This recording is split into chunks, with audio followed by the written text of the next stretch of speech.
राधे राधे। हर हर महादेव। आज हम लोग बात करेंगे कुंडली मिलान के विषय में। चूँकि विवाह का यह माह चल रहा है, इसलिए बहुत सारा प्रश्न आया था कि एक विवाह के लिए हम कौन कौन सा मिलान वर और कन्या पक्ष से कराएं। या प्रश्न ऐसा भी आता है कभी कभी कि हमारा विवाह नहीं हो रहा है तो हम क्या करें, और विवाह न होने का कारण भी क्या है। ऐसा प्रश्न आते रहते हैं, तो मैं बता देना चाहता हूँ स्पष्ट। विवाह के लिए जो कुंडली मिलान होता है वो बालक बालिका के मध्य तालमेल बना रहे, दोनों एक साथ जीवन में आगे बढ़ें और संघर्ष कम हो, इसलिए कुंडली मिलान कराना अति आवश्यक है विवाह से पूर्व। सामान्यतः हम लोग जो कुंडली मिलान करते हैं वो अष्टकूट मिलान कहलाता है। अष्टकूट मिलान नाड़ी दोष, ग्रह मैत्री, गण, भकूट और मंगल दोष ये प्रमुख होते हैं। तो आपको मैं अष्टकूट के अलावा और भी जो विशेष जानकारी होती है उनके विषय में बताना चाहता हूँ। तो अष्टकूट के अलावा भाव मिलान, और भाव मिलान तो होगा ही, भाव मिलान के साथ साथ ग्रहों की गहराई से जांच करनी चाहिए। भाव अर्थात घर होता है, कौन से घर में कौन से भाव में कौन सा ग्रह बैठा है, ग्रह की दृष्टि क्या है, और नीच ग्रह है कि पाप ग्रह है, ये सब देखना चाहिए। साथ ही दोनों की कुंडली को मिलान करना ही चाहिए। इसी क्रम में पहला नाड़ी दोष आता है। तो नाड़ी दोष नक्षत्र के अनुसार अलग अलग नाड़ी दोष होता है, क्योंकि नक्षत्र के अनुसार ही नाड़ी हमको प्राप्त होता है। जैसे अलग अलग नक्षत्र होते हैं वैसे नाड़ी भी अलग होता है, किंतु नाड़ी दोष में विशेष स्वास्थ्य और संतान के योग इनको देखा जाता है। वर कन्या की नाड़ी एक होने पर खराब योग माना जाता है। यदि वर और कन्या की नाड़ी एक हो जाए तो योग खराब होता है। उसी के साथ ही जब नक्षत्र एक हो, चरण अलग हो, या दोनों की राशि एक हो किंतु नक्षत्र अलग हो, तब एक ही नाड़ी पर विवाह करें। कहने का तात्पर्य क्या है, यदि वर और कन्या की नाड़ी एक हो गया किंतु उनका नक्षत्र और उनका चरण अलग हो गया, या दोनों का राशि एक है लेकिन नक्षत्र अलग है, तब यह विवाह कर सकते हैं। साथ ही यदि दोनों का बृहस्पति अच्छा हो तो भी नाड़ी दोष का प्रभाव नहीं पड़ता, यह भी ध्यान देंगे।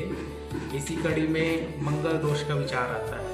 मंगल दोष में बहुत बड़ा भ्रांति फैला हुआ है, छोटा मंगल बड़ा मंगल, मंगल दोष कहने से सब डर जाते हैं, ऐसा कुछ भी नहीं है।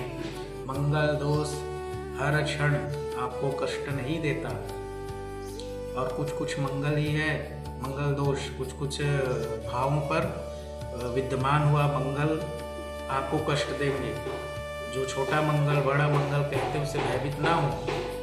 क्यों? क्योंकि कुंडली में मंगल प्रथम, चतुर्थ, सप्तम, अष्टम और द्वादश स्थान में, अर्थात पहला, चौथा, सातवां, आठवां, 12वां स्थान में हो तो मांगलिक दोष होता है। किंतु इसमें भी प्रावधान दिया गया है कि उसके साथ साथ कौन से ग्रह हैं। जैसे मैत्री ग्रह हुआ तो वह सुख देता है, तो इसको भी विचार करना चाहिए। वर कन्या दोनों की कुंडली में मंगल होना चाहिए। यदि वर मंगल है तो कन्या भी हो, यदि कन्या है तो वर भी हो। ऐसा इनका उपाय आपको बता देता हूँ। जैसे मंगल दोष लगा हुआ है तो उनका उपाय, साधारण उपाय भी बता देता हूँ, किंतु इनका तो मंगलनाथ मंदिर में जा कर के आप पूजन उपासना कर सकते हैं, भाग पूजा होती है। किंतु इनका उपाय है हनुमान जी की उपासना करें, सुंदरकांड का पाठ करें और मंगल पूजा कराएं। मंगल पूजा आप मंगलनाथ मंदिर में भी करा सकते हैं उज्जैन में, या आप अपने जो पंडित जी हैं उनके द्वारा उचित निर्णय ले करके उनके मार्गदर्शन में आप पूजा संपन्न कर सकते हैं। इसके बाद आता है भकुट विचार। लड़के लड़की की राशियों का आपसी संबंध व राशियों का स्वभाव आपस में कैसा है, इसका विचार भकुट विचार कहलाता है। यदि दोनों की कुंडली में आपस में भकुट दोष है तो तालमेल में दिक्कत होती है। दोनों की राशियां एक दूसरे से द्विद्वादश, षडाष्टक और नवपंचक हो तो भकुट दोष माने।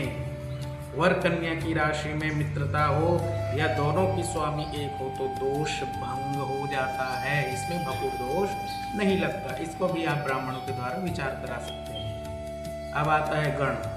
गण टोटल 3 होते हैं, मानव, देव और राक्षस। अलग अलग नक्षत्रों के द्वारा निर्णय होता है कि कौन सा मानव होगा, कौन सा देव, कौन सा राक्षस गण। राक्षस और मानव गण का विवाह अच्छा नहीं माना जाता, ध्यान दीजिएगा।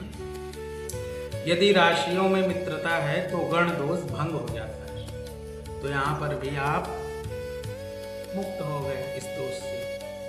और ग्रह मैत्री होता है एक। ग्रह मैत्री में यदि 5 पॉइंट आए या 4 हो तो उत्तम माना जाता है, इसको भी ध्यान में रखते हैं। अब विवाह क्यों नहीं हो रहा, कौन से ग्रह विवाह के लिए रुकावट आ रही है और हम क्या करें जो यह रुकावट दूर हो जाए, इसके विषय में यदि आपको जानकारी चाहिए तो अवश्य हमारा जो आने वाला वीडियो है उसमें अवश्य आप श्रवण कर सकते हैं और सावधानी रख सकते हैं। राधे राधे।